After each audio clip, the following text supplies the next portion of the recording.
우리 함께 사무엘기상 17장 45절 말씀을 보도록 하겠습니다. 우리 다 함께 한 목소리로 읽어보도록 하겠습니다. 시작.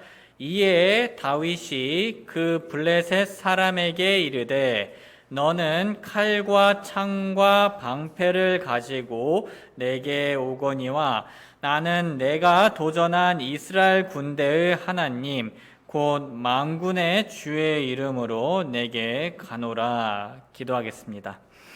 사랑하는 아버지 하나님, 하나님의 크신 긍휼로 지금 이 시간 저희들의 필요를 넘치게 채워주시길 기도드립니다. 쏟아지는 빗줄기를 흡수하는 땅처럼 저희의 마음이 하나님의 복의 비를 흡수하여서 촉촉해질 수 있도록 도와주시옵소서. 사랑하는 성도님들과 함께 말씀을 먹고 마시고 나눌 수 있음에 기쁘며 감사드립니다. 예수님의 이름으로 기도드립니다. 아멘. 오늘 말씀 주제는 용기를 가지는 방법 3가지, 용기를 가지는 방법 3가지입니다. 오늘 본문은 소년 다윗이 골리앗을 대항하는 장면입니다. 다윗은 자기보다 몇 배나 큰 거인 앞에 서게 됩니다. 그리고 다윗은 이기는 게 불가능해 보이는 적을 향해 조금의 주저함도 없이 돌진하고 그를 단숨에 무너뜨립니다. 여러 면에서 놀라운 사건입니다. 하지만 가장 놀라운 것은 보기만 해도 겁나는 상대를 향해서 내뿜는 다윗의 용기입니다. 소중한 성도님들, 혹시 지금 골리앗과 같은 커다란 삶의 문제 앞에 직면해 있으십니까? 삶의 현장에서 만나는 여러 가지 문제들이 저와 성도님들께 분명히 있을 겁니다. 살다 보면 나 자신의 힘으로는 도저히 해결하기 어려운 난제들이 분명히 있습니다. 저는 우리 모두가 그런 삶의 난제 앞에서 무릎 꿇지 않길 원합니다. 오히려 오늘 본문에 나온 다윗처럼 담대하고 용기 있게 맞서 싸워서 마침내 승리를 일궈내는 저와 여러분들이 되시기를 소망합니다. 그러면 어떻게 해야 삶의 난제 앞에서도 포기하지 않고 용기 있게 싸울 수 있을까요? 우리는 이에 대한 해답을 소년 다윗을 통해 알 수 있습니다. 먼저 다윗은 하나님의 시각을 가지며 용기를 낼 수 있었습니다. 사무엘기상 17장 39절 다윗이 그의 칼을 그의 갑옷 위에 차고는 그것을 시험해 본 적이 없었으므로 시험 삼아 걸어보다가 사울에게 이르되 내가 이것들을 시험해 본 적이 없으므로 그것들을 입고 갈 수 없나이다 하고 그것들을 벗고는 손에 자기의 지팡이를 들고 시내에서 매끄러운 돌 5개를 골라 자기가 지닌 목자의 자루 곧 진보다리에 그것들을 넣고 손에 자기의 무림매를 가지고 그 블레셋 사람에게로 가까이 가니라. 39절과 40절 말씀을 상상해 보면 우리는 다윗이 확신에 찬 눈으로 골리앗에게 한 발자국씩 걸어가는 모습을 그려볼 수 있습니다. 참고로 골리앗의 키는 약 3m, 300cm나 되는 거구의 군인이었습니다. 그리고 몇십 킬로그램의 무거운 갑옷을 입고 무기를 휘두르는 근육질의 전사였습니다. 반면에 그 당시 다윗은 어른도 아닌 소년이었습니다. 하지만 우리는 성경에서 그가 불안해하는 모습을 조금도 찾아볼 수가 없습니다. 오히려 다윗은 골리앗이라는 난공불락의 적 앞에서도 평정심을 유지하였습니다. 참으로 이상한 일입니다. 어떻게 이 어린 소년에게 두려움이 없을 수 있었습니까? 이 소년의 당당함에 대한 주변 반응을 한번 살펴보겠습니다. 먼저 골리앗의 반응입니다. 그 블레셋 사람이 둘러보다가 다윗을 보고 그를 업신여겼으니 이는 그가 단지 소년이며 혈색이 좋고 용모가 아름다웠기 때문이더라. 그 블레셋 사람이 다윗에게 이르되 내가 막대기들을 가지고 내게 나오니 내가 개냐 하고 자기 신들을 통해 다윗을 저주하고는 골리앗은 다윗을 보고 이스라엘이 자신을 놀리는 줄 알았습니다. 주위에 있던 블레셋 군사들도 그와 비슷한 생각을 하였을 겁니다. 어이가 없었겠죠. 그러면 이스라엘의 왕이었던 사울은 어떻게 반응했을까요? 사울이 다윗에게 이르되 내가 가서 이 블레셋 사람을 치며 그와 싸울 수 없나니 너는 단지 소년이나 그는 어려서부터 전사이니라 하거늘. 사울은 다윗을 골리앗과 비교하면서 너는 싸울 수 없다, 너는 가망이 없다 라며 낙심시켰습니다. 마지막으로 다윗의 가족이었던 형제들은 어떠하였습니까? 그가 그 사람들에게 말할 때 그의 맏형 엘리압이 들었으므로 엘리압의 분노가 다윗을 향해 타오르매 그가 이르되 내가 어찌하여 이리로 내려왔느냐? 광야에 있는 몇 안 되는 그 양들을 내가 누구에게 맡겼느냐? 나는 내 교만과 내 마음의 무례함을 아나니 내가 전쟁을 구경하려고 내려왔도다 하매. 형제들은 이전에 기름 부음을 받았던 다윗을 질책하였습니다. 기름 부음을 받았다는 것은 다윗이 이스라엘의 왕이 될 것이라는 것을 뜻합니다. 적어도 이런 하나님의 약속을 함께 목격한 형제들은 자신의 편이 되었어야 하는데 그렇게 하지 않았던 겁니다. 형제들은 이 약속을 제대로 이해하지 못한 겁니다. 오히려 동생에게 화를 냈습니다. 이 모든 비난과 무시 속에서도 다윗은 낙담하지 않고 골리앗을 이긴다는 확신에 가득 차 있었습니다. 사실 어린 다윗도 충분히 불가능한 이유를 들며 조용히 집으로 돌아갈 수 있었습니다. 그런데 어떻게 그렇게 용기를 낼 수 있었을까요? 그것은 바로 다윗이 하나님의 눈으로 문제를 바라볼 줄 아는 사람이었기 때문입니다. 미국에서 가장 높은 빌딩은 뉴욕시의 원 월드 트레이더 센터입니다. 총 108층이고 541.3m입니다. 한국에서 가장 높은 타워는 롯데월드 타워입니다. 총 123층이고 555.7m입니다. 미국에서 가장 큰 것보다 더 크죠.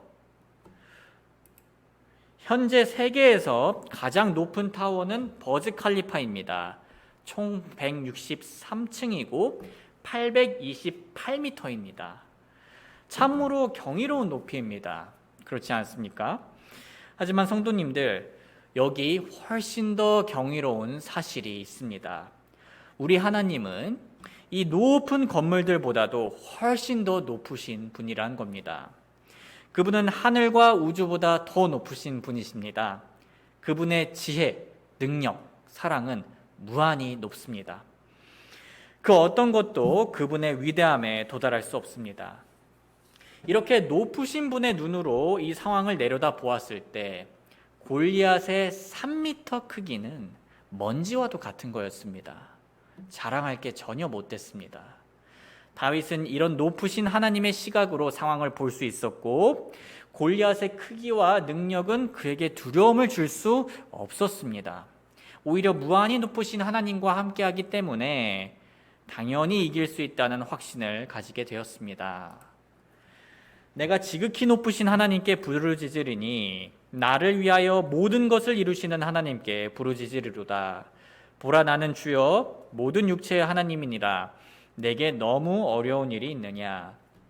사랑하는 체러티 침례교회 성도님들, 우리의 직장과 학교 그리고 교회와 가정에서 어려움들이 생길 때가 있습니다. 그중 몇 가지는 정말 불가능해 보이거나 너무 어려워 보이는 골리앗들일 수 있습니다. 그곳의 크기와 높이 때문에 두려워질 수 있습니다. 나의 한계가 너무 명확해 낙심될 수 있습니다. 심지어 나뿐만 아니라 나와 가까운 가족들도 안 된다라고 냉소와 무시를 줄 수도 있습니다. 그럴 때 잠시 한없이 높으신 하나님을 바라보시길 원합니다. 그리고 성경이라는 안경을 써보시고 눈을 떠보시길 바랍니다. 모든 것보다 위대하신 그분의 시각으로 문제를 바라볼 때 우리의 두려움의 눈물은 사라지게 됩니다.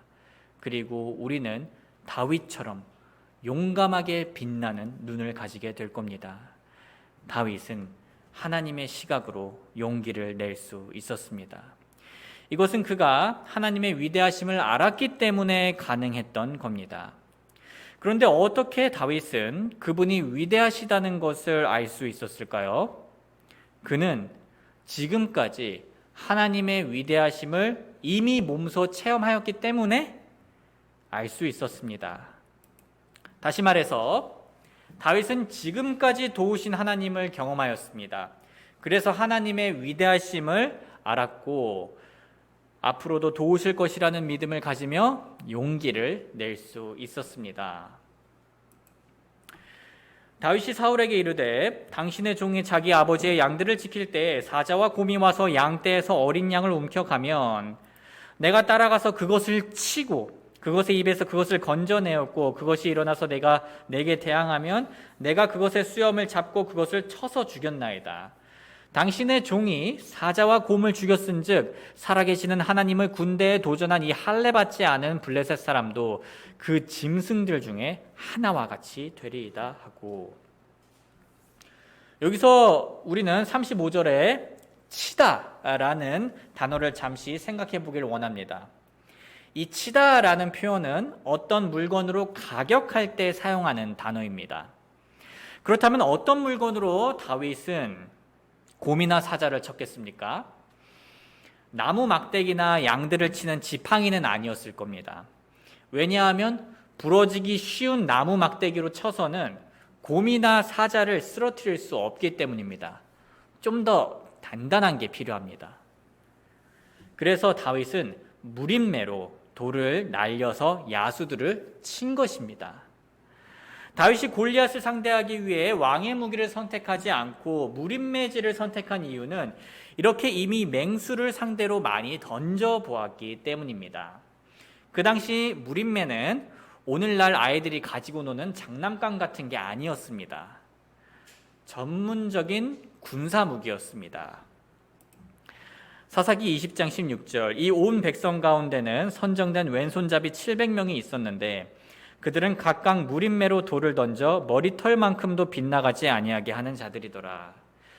그 당시 무림매로 던진 돌의 크기는 강가의 조약돌 같은 그런 사이즈가 아니었습니다.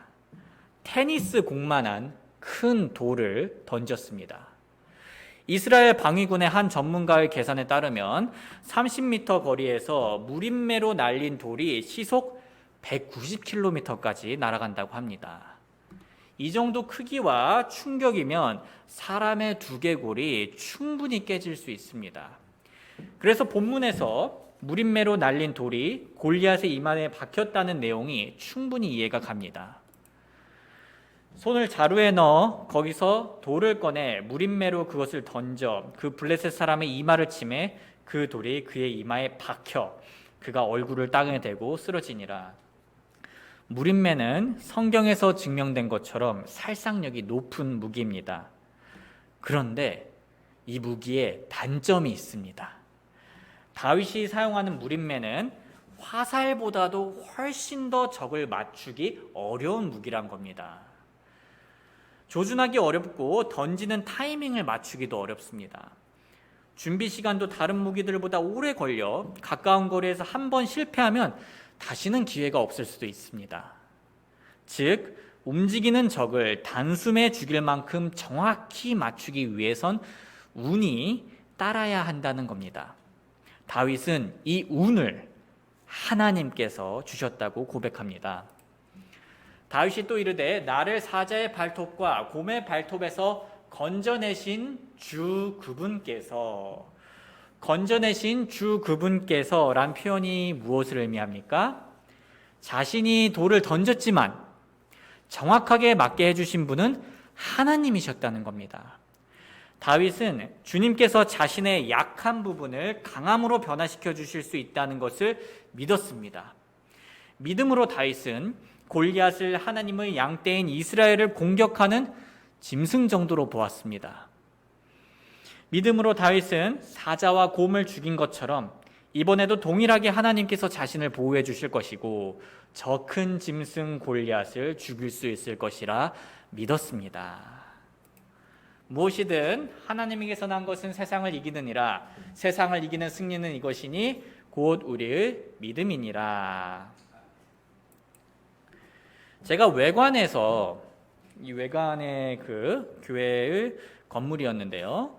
제가 외관에서 교회를 섬기고 있었을 때 교회 재정이 그렇게 풍족한 상황이 아니었습니다. 지금은 다 지난 일이니 좀 더 구체적으로 말하자면 평균 300만 원씩 연달아 마이너스가 생긴 적도 있었습니다. 큰 위기였죠. 그런데 사실 외관에 있던 이 교회는 그것보다 훨씬 더 안 좋은 위기들도 과거에 여러 번 겪었습니다. 그곳을 성도님들이 거의 다 떠났을 때도 있었고, 심지어 담임 목회자가 없었을 때도 있었습니다. 이거는 이제 지금 여기 계신 분들이 다 없었을 때 그 이야기입니다. 훨씬 더 과거입니다. 다른 교회의 목사님들과 형제님들이 도와주며 주일날 예배를 드렸던 적도 있었지만 아예 그런 도움을 못 받았던 적도 있었습니다. 교회가 그렇게 어려운 시기에 저는 외관에 없었고 미국에 있었습니다. 그래서 때때로 단 한 명의 사역자도 없는 상황에서 저희 어머니와 동생만 있었던 적도 있습니다. 언제 교회가 사라져도 이상하지 않을 위기가 몇 번 있었던 겁니다. 하지만 하나님께서 이 교회를 계속 지켜주셨습니다. 지켜주셨을 뿐만 아니라 선물도 주셨습니다. 그 선물은 다름 아닌 바로 여러분들입니다. 하나님께서 외관에 있던 교회를 끝까지 지켜주신 덕분에 김천에서 새롭게 시작할 수 있었고, 지금 제 앞에 있는 우리 형제 자매님들을 만날 수 있게 되었습니다. 이렇게 큰 위기들로부터 지켜주신 하나님의 더 크신 은혜의 역사를 되돌아볼 때 우리 교회가 앞으로 맞이할 수 있는 어려움들에 대한 걱정이 사그라들게 됩니다. 오히려 지금까지 도와주신 하나님께 감사가 쌓입니다. 그리고 용기가 생깁니다. 사랑하는 형제 자매님들, 우리는 지금까지 도와주신 하나님께서 앞으로도 도와주실 것이라는 믿음으로 용기를 가질 수 있습니다. 그렇지 않습니까? 이건 교회에만 적용되는 것이 아닙니다. 당연히 우리 개인의 삶에도 적용이 됩니다. 건강에 이상이 있다면 하나님께서 과거에 치료해 주신 은혜를 기억하시길 원합니다. 재정적으로 어려움이 있다면 과거에 물질적으로 채워주신 은혜를 기억해 보시길 바랍니다. 직장에서 사람과의 관계에 문제가 있다면 이전에 하나님께서 관계를 회복해 주신 은혜를 기억하시기 바랍니다. 어려운 업무가 있다면 이전에 하나님께서 지혜와 능력을 주셨던 그 은혜를 기억하시기 바랍니다. 그리고 유혹이 강한 죄가 있다면 이전에 죄를 이기게 해주신 하나님의 은혜를 되돌아보길 원합니다.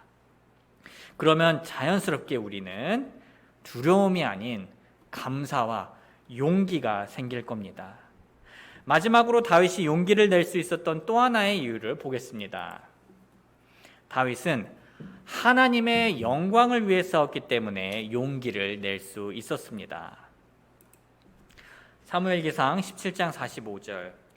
이에 다윗이 그 블레셋 사람에게 이르되 너는 칼과 창과 방패를 가지고 내게 오거니와 나는 내가 도전한 이스라엘 군대의 하나님 곧 만군의 주의 이름으로 내게 가노라.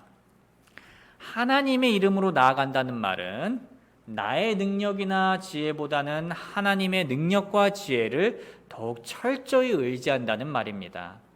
또한 하나님의 영광을 드러내기 위해 싸우는 것을 말합니다. 고대 시대의 전쟁은 신들의 전쟁을 의미했습니다. 그래서 전쟁에서 승리하면 자기들이 믿는 신이 더 강하다고 생각했습니다. 블레셋은 신 아스다롯을 믿었고 이스라엘은 하나님을 믿었습니다. 다윗은 이 싸움이 단순한 두 군대의 물리적인 싸움이 아니란 것을 깨달았던 겁니다. 이것은 영적인 싸움이었습니다. 진리와 오류의 싸움이었습니다. 믿음과 미신의 싸움이었습니다. 진실되고 살아있는 하나님과 거짓되고 죽어있는 우상의 싸움이었습니다. 이 모든 것을 잘 이해한 다윗은 다음과 같이 47절에서 얘기합니다. 또 주께서 칼이나 창으로 구원하지 아니하심을 이 모인 온 무리가 알게 하리라. 전쟁은 주께 속한 것인즉 그분께서 너희를 우리 손에 넘겨주시리라 하니라. 다윗은 개인의 명성 또는 이익이 아닌 오직 영광스러운 하나님의 이름을 위해 싸웠던 겁니다. 아시다시피 사람들은 더 높은 동기를 가질수록 더 용감해집니다. 예를 들면 우크라이나에 참전한 의용군들이 있습니다. 많은 국가들이 우크라이나의 안타까운 상황을 보고 그 국가들의 사람들이 의용군으로 참전했습니다. 올해 3월에는 이렇게 참전한 외국인 의용군이 2만 명이나 되었다고 합니다. 그들의 배경은 정말 다양합니다. 캐나다인 카비 씨는 아프간 전쟁을 참전 용사였고 러시아와 싸우기 위해 우크라이나에 왔습니다. 반면에 또 다른 의용군인 25살 라이언 씨는 미국 미네소타주 출신으로 참전 경험이 없었습니다. 그래도 왔습니다. 그리고 참전 경험이 많은 미국인 의료팀도 있었습니다. 미국인 간호사인 메디 헤이스님은 인터뷰 때 다음과 같은 말을 했습니다. 저도 걱정이 되죠. 하지만 제 마음은 우크라이나인들과 함께하게 되어 그들을 정말 돕고 싶어요. 그들의 인생보다 제 인생이 더 소중하다고 생각하지 않아요. 이분들은 어떻게 이렇게까지 용감할 수 있을까요? 이분들이 용감해진 이유는 돈이나 자신의 이익 때문이 아닙니다. 그랬다면 애초에 우크라이나에 오지 않았겠죠? 그분들이 용감할 수 있는 이유는 돈보다 더 귀한 생명을 구한다는 높은 동기를 가지고 있기 때문입니다. 그래서 죽음도 두려워하지 않고 담대하게 용기 있게 전쟁에서 싸우고 있는 겁니다. 소중한 성도님들, 우리 구원받은 사람들 역시 마찬가지입니다. 우리도 인생을 전쟁에서 용기를 낼 수 있는 최고로 높은 동기를 가지고 있습니다. 이 최고의 동기는 바로 하나님의 영광입니다. 우리가 하나님께 영광 돌릴 수 있다는 것은 최고의 동기입니다. 그리고 특권이기도 합니다. 우리는 인생의 골리앗을 만날 때 개인적으로만 해석하고 멈추면 안 됩니다. 우리가 골리앗을 믿음으로 극복했을 때 우리의 왕 중의 왕이신 하나님께서 영광 받으신다는 사실을 깨달아야 합니다. 모든 어려움은 하나님을 자랑할 기회이고 그분께 영광 돌릴 기회입니다. 이런 숭고한 동기는 우크라이나 의용군처럼 우리에게 믿음을 실천할 용기를 불어넣어 줍니다. 그리고 우리가 하나님의 영광을 위해 담대하게 싸울 때 하나님께서는 다윗에게 승리를 주신 것처럼 자신의 영광을 위해 용기를 내는 우리에게 도움을 주실 겁니다. 자신의 영광을 위해 싸우는 우리와 함께 해주실 겁니다. 자신의 영광을 위해 사는 우리를 망하게 두지 않으실 겁니다. 오히려 하나님께서는 자신을 증명하시며 영광스럽게 승리를 가져다 주실 겁니다. 소중한 형제 자매님들, 우리는 하나님의 시각을 가질 때 이길 수 있다는 용기가 생긴다는 것을 배웠습니다. 그리고 지금까지 도와주신 하나님께서 앞으로도 도와주실 것을 믿으면 용기가 생긴다고 배웠습니다. 마지막으로 어려움이 하나님의 영광을 위한 싸움이란 것을 깨달을 때 용기가 생긴다고 배웠습니다. 그러므로 하나님을 의지하며 이길 수 있다는 확신으로 용기를 가지고 인생의 골리앗들을 극복하는 저와 여러분들이 되길 주님의 이름으로 소원합니다. 우리 잠시 노래가 연주되는 동안 우리 삶의 골리앗 같은 어려움이 기억난다면 다윗처럼 하나님의 시각과 도우심과 영광을 기억하게 해달라고 그분께 지원을 요청하며 기도하는 시간 가지도록 하겠습니다.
기도하겠습니다. 아버지 하나님, 오늘 저희는 삶에서 자주 만나는 골리앗들에 대해서 살펴보았습니다. 이 거인들 앞에 설 때 저희가 고개를 숙이며 움츠러들거나 포기하지 않게 하여 주시옵소서.